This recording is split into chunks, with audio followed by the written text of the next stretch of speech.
We are back with the second part of my interview with Daniel Gutierrez, best-selling author and speaker. In this segment, Daniel shares the 6 steps to becoming radically mindful. He also discusses the key questions to ask yourself to be on track to bliss instead of chaos. Don't miss out on all the show segments and hear more incredible stories of my guests on future episodes when you like and subscribe to my YouTube channel and Facebook page, Beth Bell Live. Okay, we're back with Daniel Gutierrez, and we were at the White House. Yes. Obama administration. Yes. You've just now superseded the Secret Service. the Secret Service, and you've pretty much pushed for the autograph. And he signed it. Where is it? And wait, maybe we shouldn't tell people where it is today. Yeah, no. Yeah, no. It's sitting. I don't know. I lose it every once in a while, then I find it. Yeah. But it's a cool thing to have. But so they decided they would take us on a tour of the White House and talk to us about the different branches and blah blah blah. And so they were telling us about the needs they had and some of the things they needed help with. And they got to this one conversation about a group of people that were kind of on the short list for helping the White House fill positions in the White House for the administration, and that the reason they had people like me was so that they didn't have to announce it on TV and making the White House look weak. So they had people out there with strong leadership and strong black books, and they would say, we need a CEO for this. Could you please go out and see if you can find someone that wants to serve the White House? Yeah. And so they got 1,000 applications a day. Interesting. And so if I had someone, and I did have quite a few throughout the time I was working with them, they'd go to number 1. They'd push them right up to the top, and they would get them an interview. And it was really a cool thing to do. Yeah. I really enjoyed it. Who did you interview with? I didn't. You didn't interview at all? No, because they looked at my position. They looked at something, because they don't just bring anyone in. Right. But I never had an interview. They just said, no, we think that you would do a good job and you're a leader. And so, yeah, we'd be happy for you to work with us. So I did. Great. And that was how that started. And so I always tell people, sometimes you got to jump in and say, I'll do it. And so there wasn't nothing magical about it. I just said, I'll do it. Sure. Yeah. I never even thought I'm at the White House and you just agreed to do something with the White House. But it ended up being a really fun thing to do. And I would always get the emails. Somebody would be sitting next to me and go, is that the White House? I said, yeah, I'm on their email distribution for whatever the president's doing so that we can keep abreast of what's up. Yeah. And did you get to meet Obama at that point? No, I didn't get to meet him at that particular time because, well, I actually got invited to play golf once, and I didn't know it was him, and I said no. I was in Orlando. Always say yes. Yeah, I know, right? That was one of the times I went, okay, I should have said yes. But anyway. Yeah. Okay, well, so you have this breadth of experience and background, and you've become a writer, you're a motivational speaker, and then you started writing these books. You touched on one of them. Let's jump to the book that's coming, because it's, I think, very radical in its approach, and it's coming at a really good time, at least I think, for especially the United States and what we need to do, and I think it's going to really assist in pollinating the planet with love as well. Yes. But talk to us about, well, you know what, let's go back to very basic. Okay. Let's go back to the word mindfulness. Okay. And sort of the 101 of mindfulness and what that means to you. Because I think it's a word that's used a lot today. Overused. Mm-hmm. Yeah, but I don't know that it's understood. Right. And I definitely don't know that people actually know how to practice it. So give us sort of the 101. Well, it's really simple. Okay. Mindfulness is simply, if you look it up, awareness. I mean, it's just a really fancy word for awareness. We can be mindful in our eating. We can be mindful in our walking. We can be mindful in our practice. Yeah. And so I don't know why people try to make it harder than what it is. It's just being here. Now, the reason why I called my book Radical Mindfulness is because radical is the practice of mindfulness. Why do I say that? So let's pretend that we have people that take yoga, meditation, essential oils, you name it. They do whatever they do to get themselves present, but they only do it for 10, 15 minutes in the morning or in the evening. Yeah. The problem that in between the rest of the day, they're flipping people off on the freeway, they're honking the horn. Yes. And so I say to those people, you don't have a practice, you just do yoga. Yeah. Well, I always like to say, I think yoga is best practiced at like the DMV. That's right. That's so true. Yeah. So To maybe get good. we should be doing the radical mindfulness now at the DMV, right? So the radical is the practice. So Mindfulness is the practice of mindfulness. And that's the goal in the book, is how do I find peace and tranquility in as less as 60 seconds at a time, so that I have more peace, more love, more appreciation, more compassion, more forgiveness for my fellow man. Because we're getting really stressed out nowadays. And stress is a human stimulant, unfortunate, the same as alcohol, except it's actually okay to have. We even have a badge of honor. We go, oh, I had more stress than you. I had to do this, and it's killing us. It is. Well, and I think what I'm feeling, especially when I come back into the United States, is the cortisol levels are so high. Yes. And the oxytocin levels are so low. And so everyone's just very disconnected. Yes. And feeling lonely and alone in the universe, not necessarily because they're married or single or kids or no kids, they're just lonely. So how do you help incorporate your mindfulness into everyday routines? Because you talked about 60 seconds. So is there like a tip you can give us? Like no, I can. Actually people, I've got a little bit of slack for that. I remember someone calling me and going, Daniel, peace and tranquility, and as little as 60 seconds? What are you talking about? And so I said to that person, I said, how long have you been practicing your meditation or whatever you do? He says, about 23 years or 24 years. And I said, then you should be able to do it in 5 seconds. And he goes, what? I said, it doesn't take that long to get centered, right? To get present, to get radically mindful.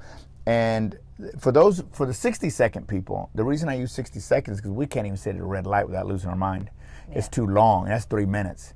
And I want people to realize that if they just take 60 seconds and learn to breathe, they'll be better for doing that. Before they argue with their significant other, before they decide to go in and tell the boss where to go, they might center themselves and realize that it's probably not a good idea. But if we're in fight or flight, as you were saying a lot, then all we're doing is creating more chaos in our lives.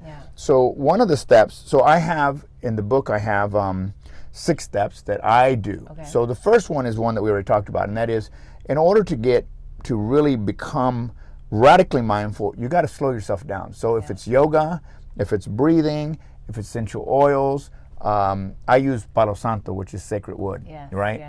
And I have it everywhere because it brings me back into the present moment without even me needing to it out somewhere, right? Well, and that's what the flowers do for me. They're that portal. So by observing a flower, it just quiets my mind and just brings me into the energy of something that's so much bigger than me, but it's part of me. Right. Well, I think that's kind of the goal is, I'm in this chaotic world, but I don't have to be chaotic. I love what my friend Michel Pasquel always says. Whenever I talk to him, I go, are you busy today? He goes, oh, Daniel, I'm never busy. My schedule's busy, but I'm never busy, right? I just love that. Right? He's a great guy. And so I love that. Like, we don't have to be busy. We don't have to be busy. My schedule's crazy. I'm not crazy. I love that, right? Because that's really the essence of radical mindfulness. So breathing, using those techniques. And I'll give you a couple of the next 2 steps that I have in the book because they're really important. And that is, I ask myself, where am I right now? Am I in the past, the future, or the present? And I always say, if you got to ask yourself if you're not present, and you wouldn't be asking yourself that in the first place, right? And the reason why I ask that question is because 80% of the things that we worry about never come to pass, yet we create that self-inflicted stress that causes problems in our health, in our relationships, and everything else. And so you want to ask, where am I? And the next question that I ask, and this is the most important because people freak out about their finances, about their relationships, and that is, am I okay right now? Am I okay right now? I'm not talking about yesterday, I'm not talking about last week. Am I okay right now? And answer that question, and 99% of the time the answer is yes. It's I am okay, because I'm projecting into the future. Like the person that comes to me on the 5th day of the month, they've already paid their mortgage, and on the 5th day they're stressed out about paying next month. These are great questions. Where am I right now? Well, I'm in the future. Okay, I need to get myself present. Am I okay? Can happen. Am I okay right now?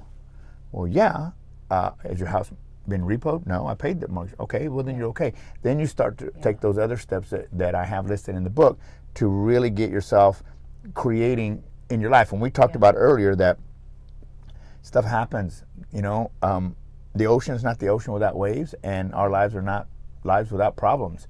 And if we can, the more we can stay here and breathing and thinking through and acting and doing stuff, then the better chances we are to be successful. And that's really what the book's about, is really helping people recognize it's not science, rocket science. People want Yeah. you to believe it's rocket science, Yeah. but it's not. And it shouldn't be a fad. That bothers me. It shouldn't be a fad for corporate or a fad for the world, because mindfulness is a way of life. Yeah. It's not a flavor of the month. Yeah. Right. You incorporate it and you keep it in your life. Yeah. Very intentional. It Yes, sounds as well. it's very intentional. Yeah. I mean, it's, I don't know what, 75% we can do it, maybe 80, but that's high to stay that. Except the monks up in the Himalayas, because they don't do anything but clean and pray. Yes. Well, let's break it down to maybe a more difficult scenario where it would be hard to be mindful. Is there an example of something stressful that someone might be able to shift their energy and be more mindful and not follow the crazy train? Well, I mean, there's so many examples out there that, it could be anything from you think you're going to lose your job, and you start to lose your mind, because the truth is that everything that we conjure up in our mind is an illusion that we create, which then we start creating the stress. That is self-inflicted. That did not exist there. It doesn't exist there naturally. We create that. And we create that because we're, again, stuck in somewhere else but the present moment. And I've been in stressful situations, even since I've written the book, and I have to stop and take a deep breath and realize I really am projecting, and it's, until it happens. So let's go back to the mortgage person. I always tell them, I say, you know what? Let's stay focused on what we can do in this moment, not even today, right now. And if we get to the end of the month and you still can't pay your mortgage, I'll cry with you. Truth is, it will never happen. I said, has it ever been true that you never paid the mortgage? No. Never. Then what are you worried about? But it's just a human condition for us to get caught up in that. Yeah, it is. Okay, so I think you gave us the first two. I gave you 1, 2, 3. 1, 2, and 3. There's 6. Will you share more? Yeah, I'll share the rest. Okay. No, I think it's important that I'm happy to share it. So after you say I'm okay right now, then you're going to ask, are the thoughts, and this is what I answered already with the scenario, are the thoughts I'm having right now real? And have they ever been real, right? Have they ever been real? Well, most of the time, no. Let's go back to the mortgage. Well, define real. Okay, so back to the mortgage. So I'm stressed out that I'm not going to pay the rent or pay the mortgage, but I've never not paid it. But here I am working myself up, because I can't seem to, get my mind around the fact that, that I'm making something up that doesn't exist. And as entrepreneurs and people of this crazy world we live in, we can't afford that. We really can't afford that. We have to be focused on a daily basis. And so that question, where are my thoughts right now, and are they true? Have they ever been true?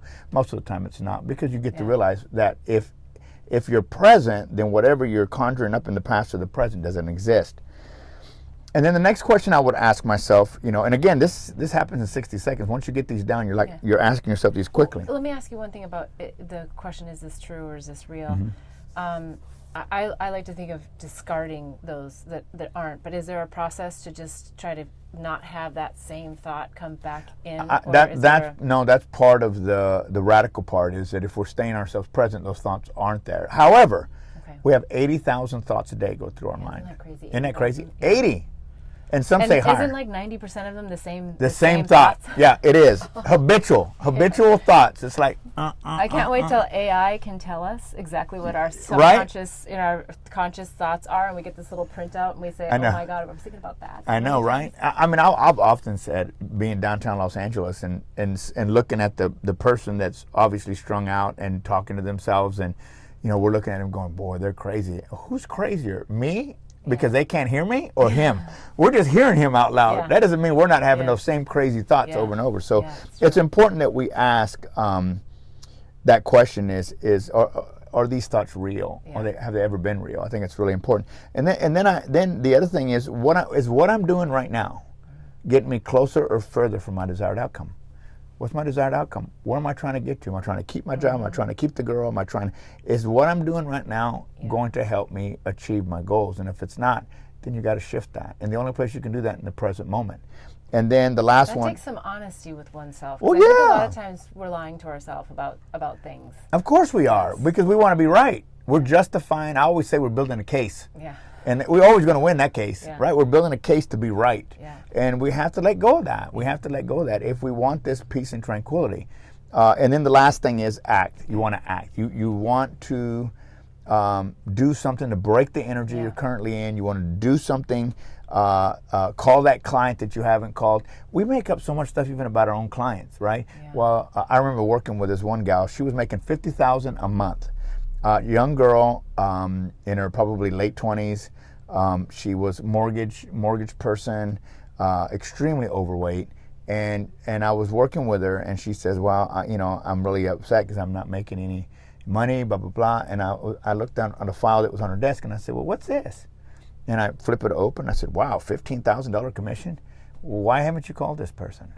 She goes, oh, they're mad at me. I said, well, why are they mad at you? I said, well, I was supposed to call them 3 weeks ago, and I didn't. I said, so you don't know that they're mad at you? She goes, no. I said, so call them. Yeah. And she says, okay. I said, no, now. So she calls him up. Oh my gosh, that person chewed her out for at least 30 minutes. It was ugly. I was like, but then he says, okay, let's get this deal done. Yeah. Right? So, yeah. So that's a perfect example where she could have lost out on that income by just because she made stuff up in her head. Yeah. Yeah. Crazy how we do that, isn't it? All right. Well, there's so much more to talk about, but we're going to take a quick break and we'll be right back. Blossom Bliss products are designed to help empower pure love and purpose in your life. It's through the power of words, flowers, and symbols that our products assist you in creating a blissful life. The power of words in our mini mantra word bar necklaces assist you in setting and blossoming your personal intentions. The affirmation cards leverage the power of flowers by providing daily inspiration. And the power of symbols in our life journey bracelets are great reminders of the things that bring us peace, joy, and love. Products are made and blessed in Bali with love by Balinese artisans who work with empowered hearts. When you purchase jewelry with a bee charm, we donate to save the bees. Join us in pollinating the planet with love. Go to our website, blossomblissbali.com. Again, that's blossomblissbali.com. Thanks for joining in to hear the life journey lessons and pearls of wisdom of me and my guests. Be sure to hear all 3 segments when you subscribe to my YouTube channel and receive reminders to upcoming shows and segments. The full episode is also available at bethbell.me/show. If you found this inspiring, please give this episode a like and a big thumbs up. If you want to hear more, follow me or hit the bell for reminders at Beth Bell Live on Facebook and YouTube. I'd love to have you join the mission of pollinating the planet with love.